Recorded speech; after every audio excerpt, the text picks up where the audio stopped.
one thing I think it's important, we're close to filling out our staff. We haven't made any announcements, but I would say within the week, we'll let, as soon as we have it, we'll let you guys know, because sometimes these things, they get out early. Sometimes there may, but we've interviewed a number of people, and I think, well, I wouldn't say ideally we'd be finished at this point, but I would say within the week we'll have our full staff to announce. That was the only thing I have. What do you guys have?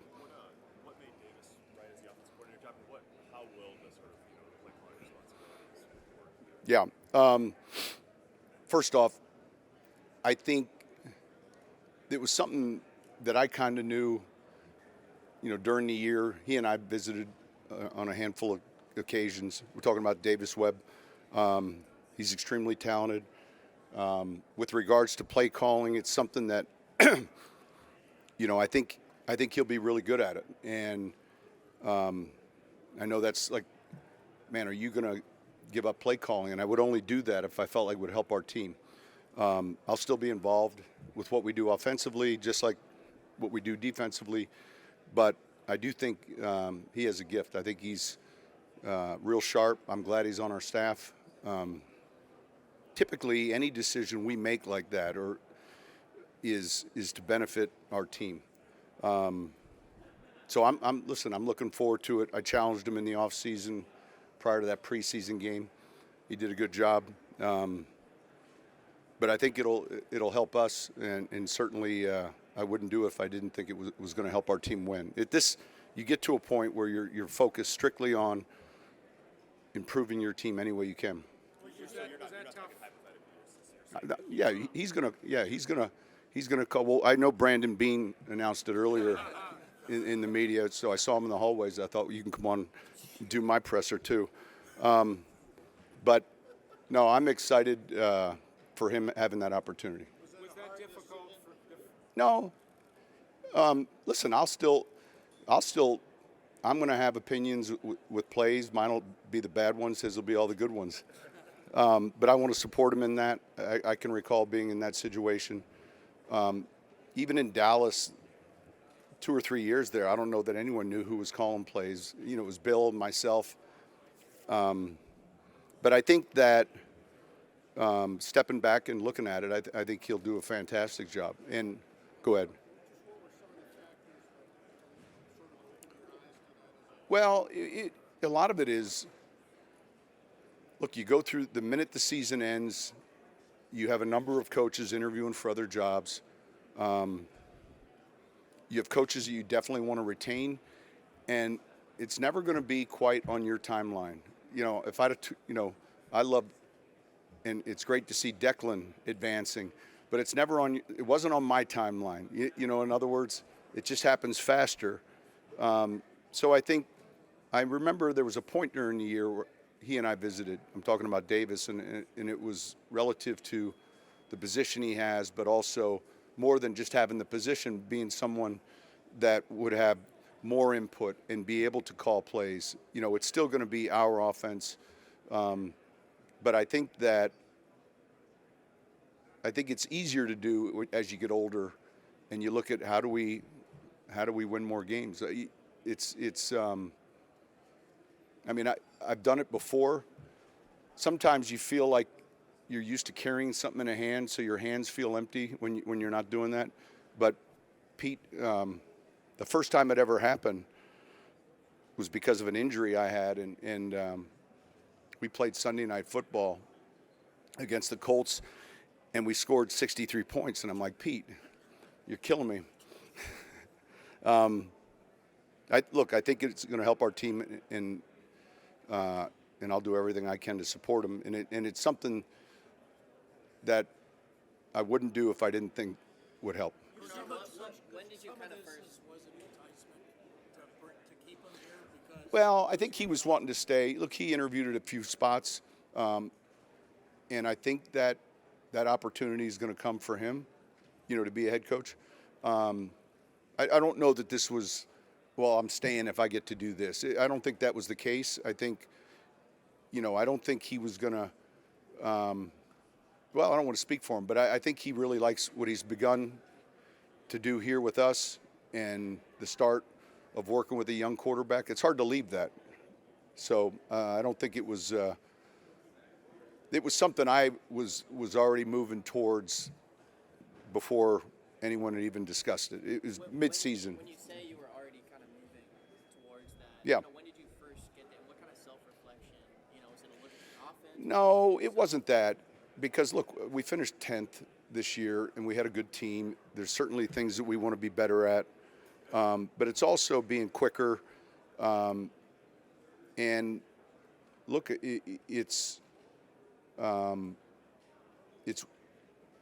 only if there's someone that you feel like is good enough to do that, and he'll have that opportunity. And like I said, having done this before, I can recall how it was, and I'm sure there's going to be times where I said, this is what I want to run, or so, but there's trust there.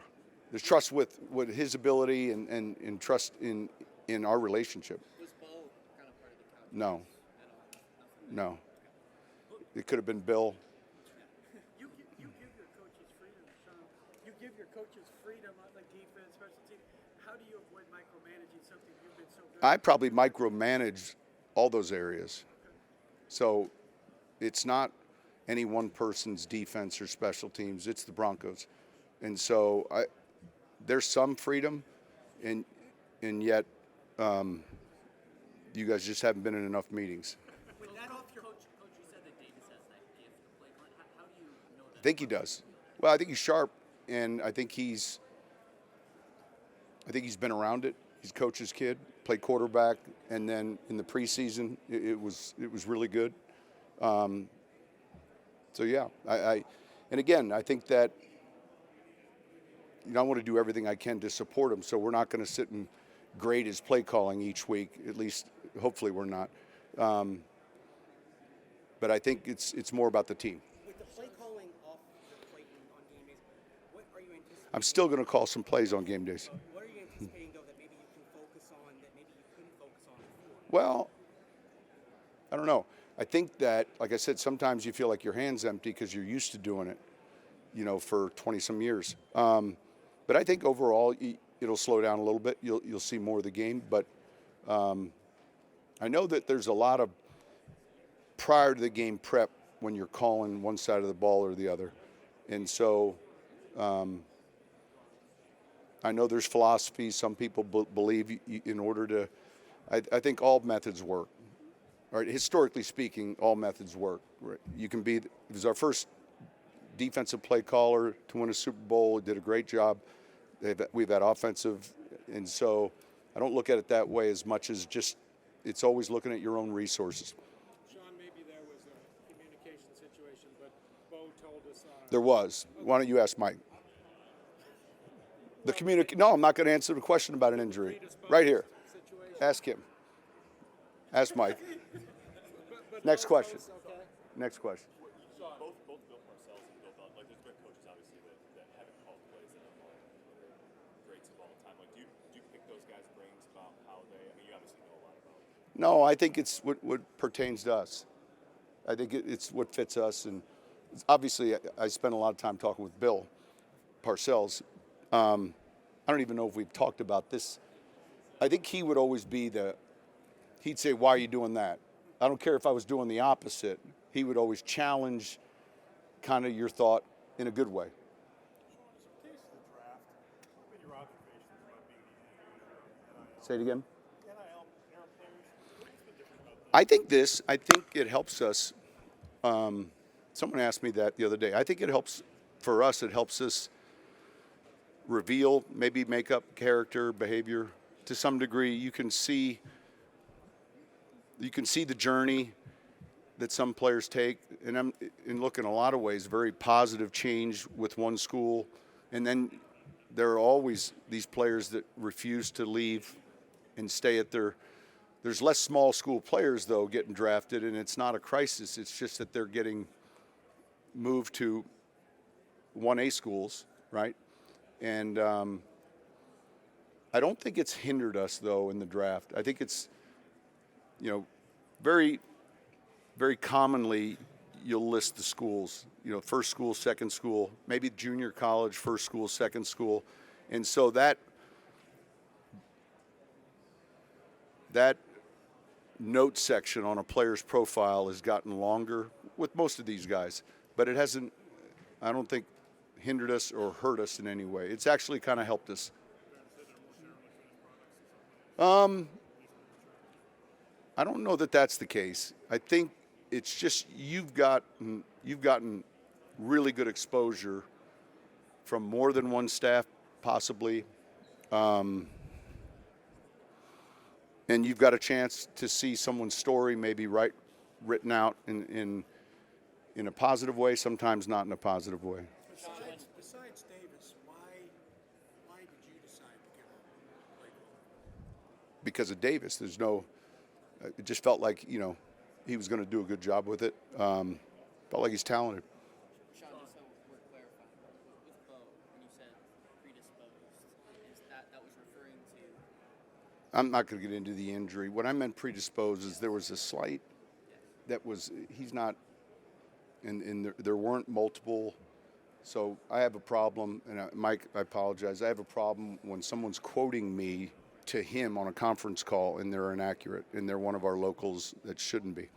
All right, next question. When you said after the season you were going to talk to Zach about the running game, have you got any Sure. headway on that? And do you need to add a back? I know you got like Harvey, but you Well, if we look at our roster and we start doing the muss, you would say you have to take the free agents out of the equation, and so running back would have to be one. Linebacker, there's two of them. So when we go through that exercise, I think you have to remove the magnets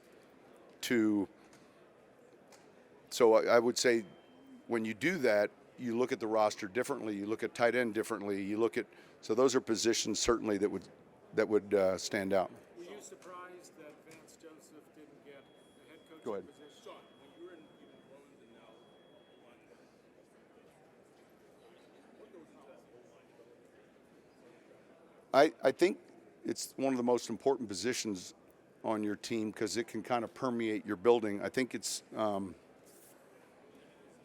starts with selecting what you're looking for, you know, what your profile is for a starter, sometimes developmental player. There's certain things that are just ingrained in my head what a developmental offensive lineman has to be. And I think that was one of our first missions 3 years ago coming here is to try to get that room right. And I think one of the reasons it permeates your team is that if they're good, your defensive line quickly has to catch up. And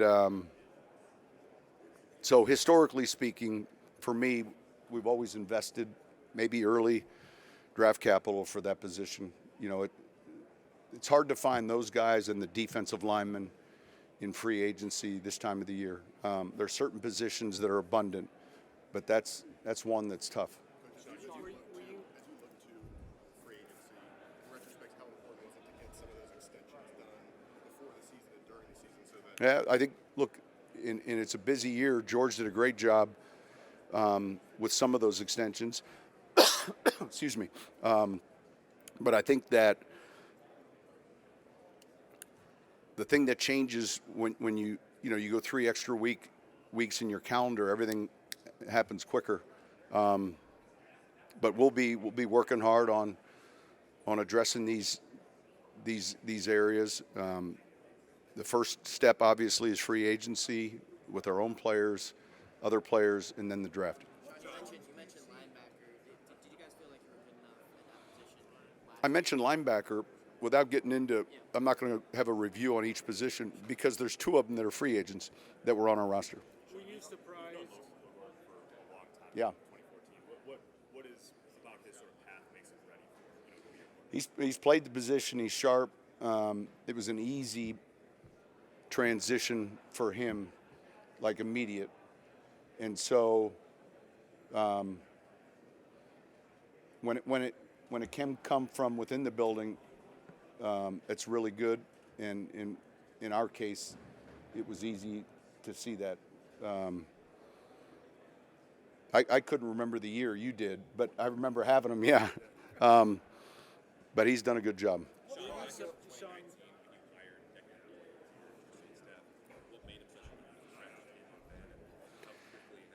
We were on a roll.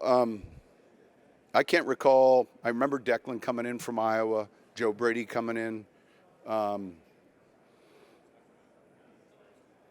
These guys who cover us in Denver, each year we talk about guys getting these opportunities, and it's a good problem.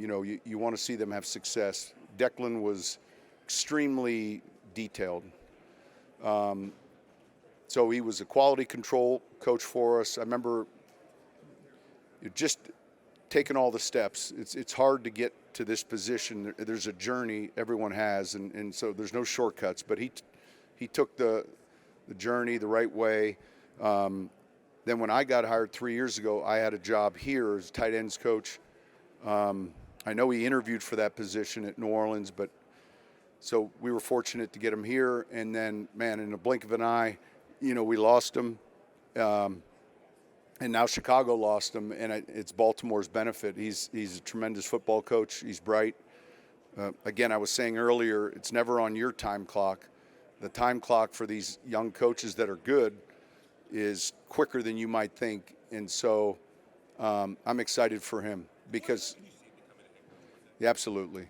And that'll be quicker than Baltimore wants. What kind of problems do you think NFL offenses are trying to solve? Problems NFL offenses are trying to solve now. Look, it still gets back to pass protection, the time you get relative to working on that.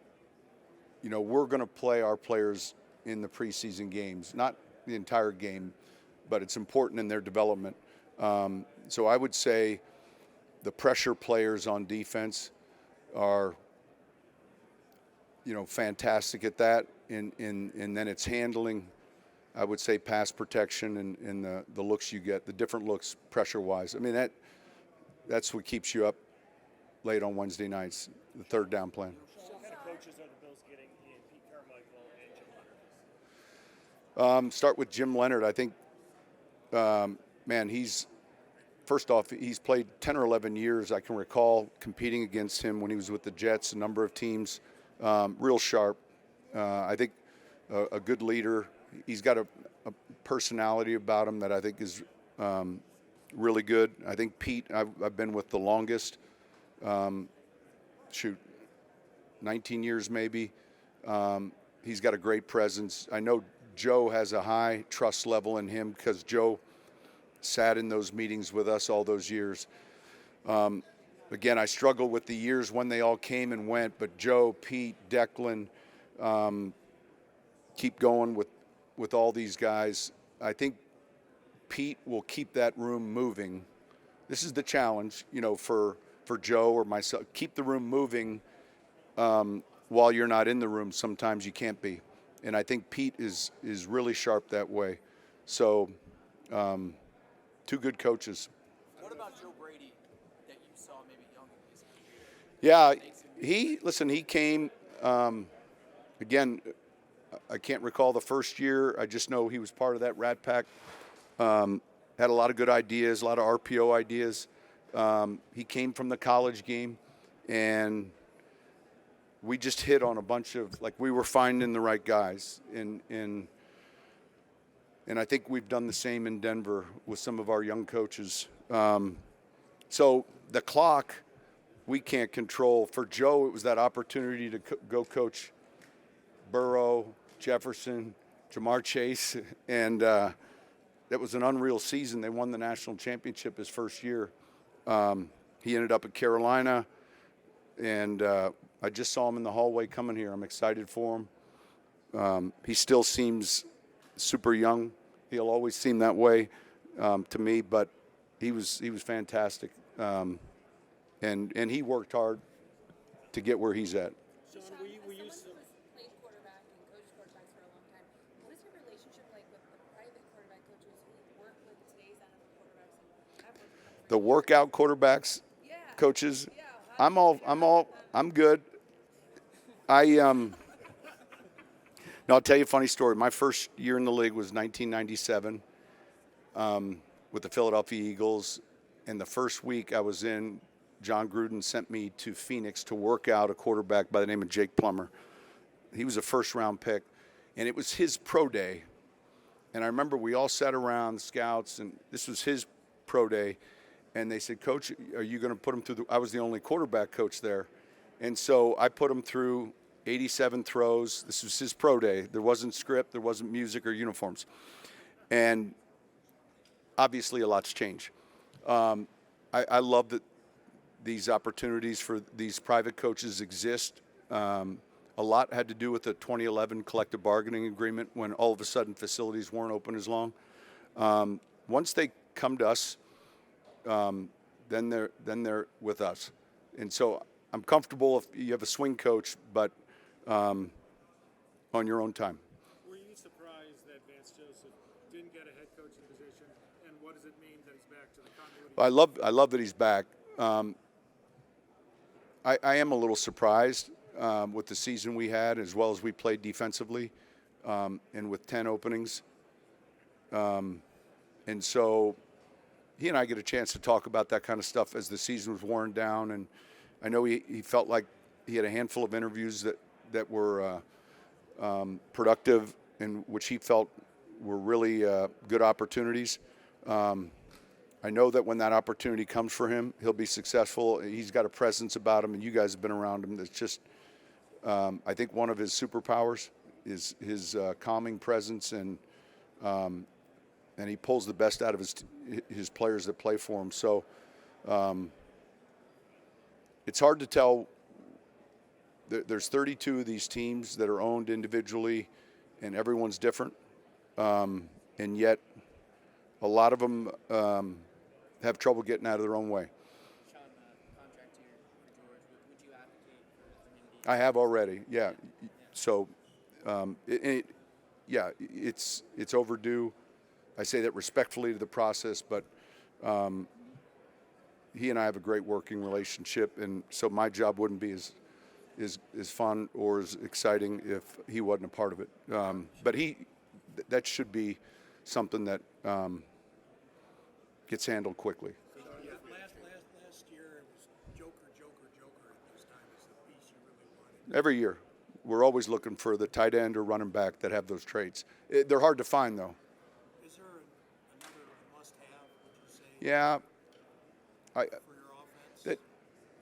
Look, I would say this. It's the same every year. You know, you want to make sure you're looking closely at your offensive line. I mentioned the running back position. I'm not going to get into detail with what we're looking to do basically in the offseason with these positions. We're always trying to improve our team. We've invested, and we've seen good growth at receiver with the guys we've drafted. 3 of these guys, Troy, Marvin, as well as Pat. So we'll keep going. He's doing good. I think there's a confidence. I mean, man, his play in the fourth quarter from behind. Obviously, we won 13 or so many games. You have that much more film, available to see what he's done in 2 years, and I love the fact that he doesn't take sacks. He's a real good athlete. And one of the things, I was talking about this earlier, this NFL bus this time of the year, you don't know who's driving it, right?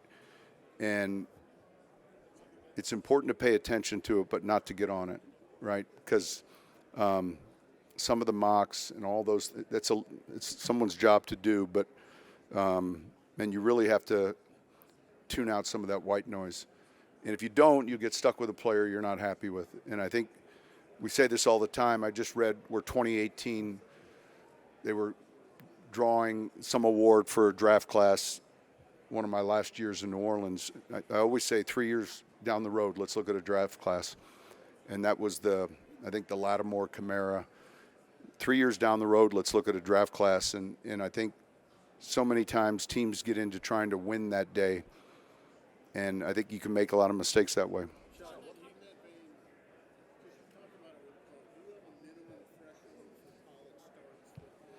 I've heard, listen, Bill's even talked about it.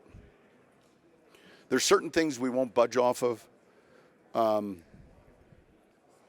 don't like a 7-game starter. That's going to have to look like it walks on water. You with me? That's going to have to be like, so I don't like that. There's certain prototypes with the position, hand size, and those are important. I hear people say, why? Because historically speaking, if someone tells me in 30 years there's only been 2, then I've got to pay attention to those numbers. But fortunately, I haven't had to look at it that often and then have to make that decision that often when it comes to like how much playing time. And I think we were the benefactors of someone who's played a lot, and so there was a lot of that evidence on tape. But I'm sure historically speaking, like we would always ask these questions. There was a running back last year that fumbled a bunch I kind of liked. And I was like, all right, give me the numbers in the last 25 years, runners who fumbled a lot and then came into our league and it was corrected. And there's quite a few of them. But at quarterback, there aren't many that were sacked a lot where that got cleaned up. So there's certain things that are just bigger alerts. 25. Who uses that? Yeah, so, yeah, and I've never, and again, partly because I haven't been in that position maybe where I'm taking that, but I would understand where you'd want a larger body of work, or else I want to know who was playing ahead of him and have an interest in drafting those guys.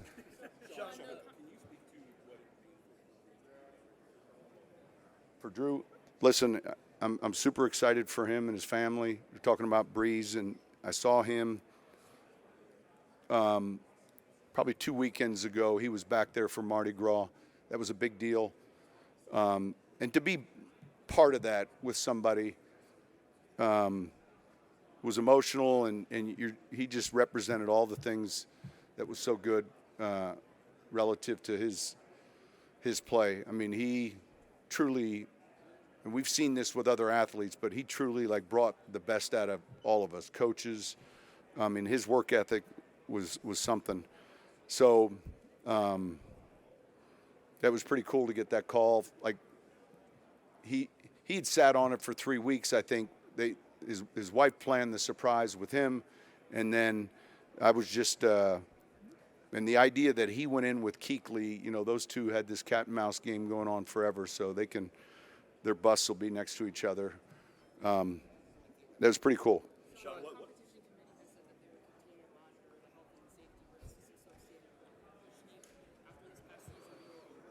I don't think the push sneak.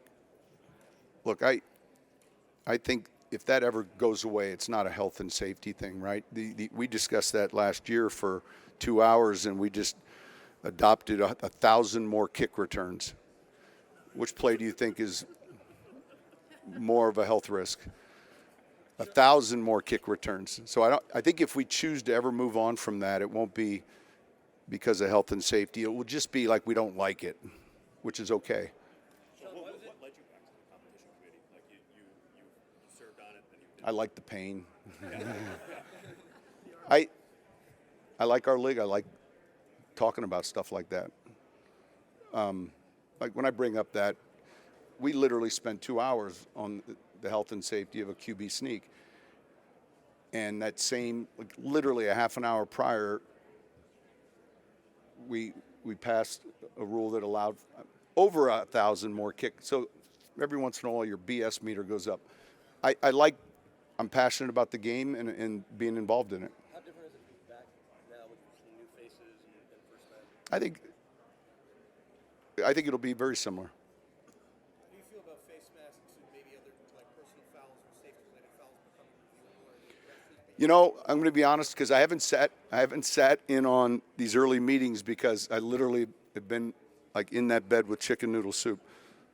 So I don't want to it appears like they want to be able to get some obvious stuff corrected, like a punch thrown but I'm anxious to see what it is. But it appears like it's more of player discipline, and so we'll see. Maybe throw a flag from up top when there's like an obvious one, maybe. Yeah, is that your idea, or are you quoting it? No, it's a suggestion, but you just seem like the right person to ask about that. Yeah, I'm not a good hypothetical question answer guy, though. These guys would tell you that.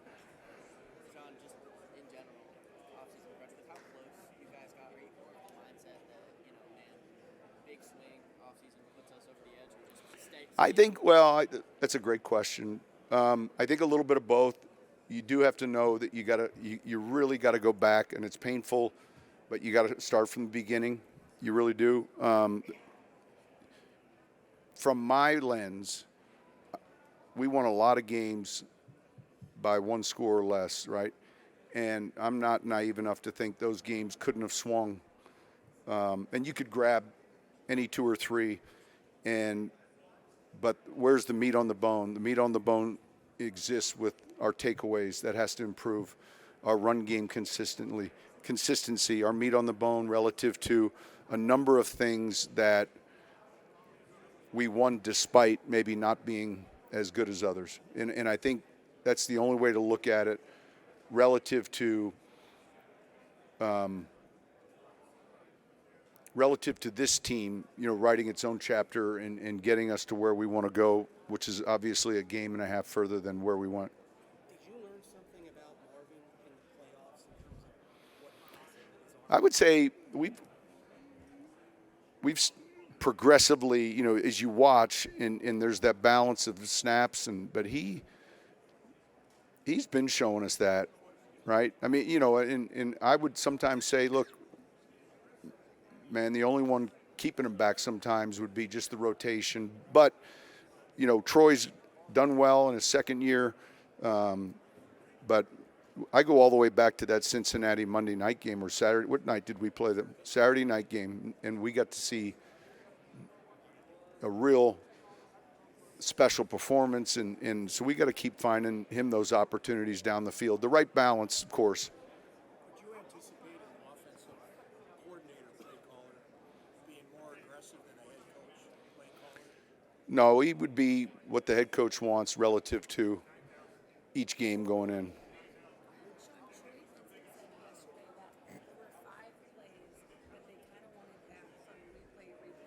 I saw something. Ours wasn't one of them, though. No, but he said 4 of He liked ours. he said 4 of the 5 were in the 1 o'clock window, and there's obviously Yeah, I don't like hearing that, right? yeah. What do you think of? Well, I want to play in the 4 o'clock window, and I'm glad I'm in Denver. I think that's number one. We should never have a work shortage in replay and I think that those are the things we'll try to clean up and correct. As far as people and just finding out, when I saw that, I was a little surprised. All right, one more question. He is?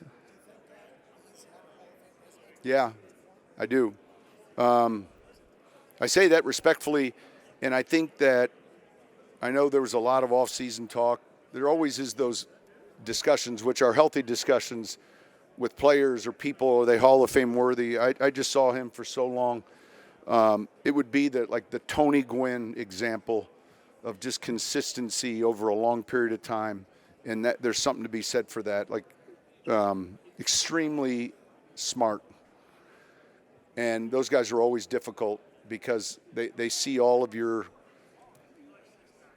flaws if you're not paying attention to them, your self-scout. And so that was what was hard with Kuechly.